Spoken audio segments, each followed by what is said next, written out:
проснулись в 5 утра по местному времени на Мальдивах. Тут такой ветер, такая прохлада, дождь идет, еще и громыхает молния.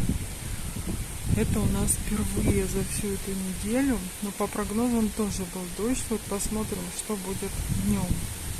Прямо прохладно. Вот я вышла на балкон, и прямо сильно чувствуется, что стало прохладно. И пока еще льет не как из ведра, а просто капает, но ветерок такой прохладненький. Вот нужно посмотреть, что будет дальше. Такой дождик.